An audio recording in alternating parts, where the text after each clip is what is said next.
土耳其流氓政府受中共独裁政府的支持，非法拦截中国人从伊斯坦布尔机场中转飞机的中国人。土耳其是流氓政府，打倒土耳其，打倒埃多安。前前后后拦截中国人达几千人，国际社会是不知道的。No.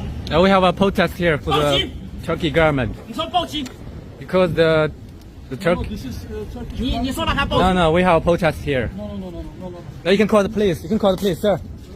让他报警。 We have the right to protest here. You can call the police. Call the police. Call the police. Call the police. No, yeah. Call the police. Call the police.